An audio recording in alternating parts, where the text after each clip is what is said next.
बहुत मज़ेदार चुटकुला नाच गीत नकटा झूमर लेके आई हूँ। आप लोग सुनिएगा ज़रूर। आप लोग के अच्छा लगे तो वीडियो के लाइक, चैनल के सब्सक्राइब ज़रूर कीजिएगा। आप लोग के दिल से धन्यवाद।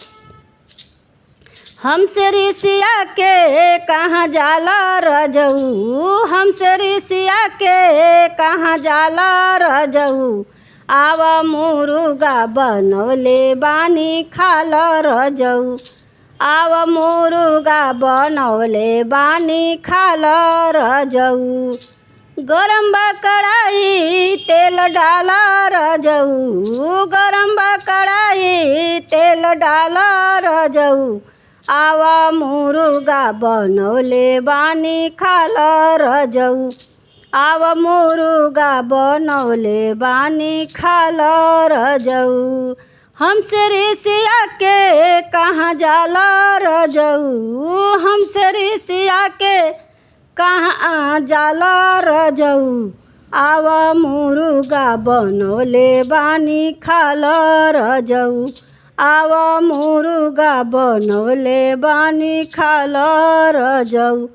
काहे ऋषियाइल बाड़ा बैठन पास में, काहे ऋषियाइल बाड़ा बैठन पास में, एक दिन खाना पीना खइलन साथ में, एक दिन खाना पीना खइलन साथ में, हमसे ऋषिया के कहाँ जाला रजऊ, हमसे ऋषिया के कहाँ जाला रजऊ, आवा मुर्गा बनवले बानी खाल रजऊ, आवा मुर्गा बनवले बानी खाल रजऊ, ऐसन स्वाद राजा कतहु न पाइब, ऐसन स्वाद राजा कतहु न पाइब,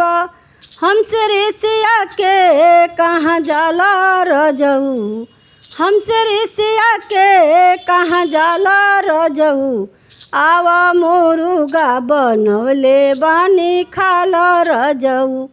आवा मुर्गा बनवले बानी खाल रजऊ।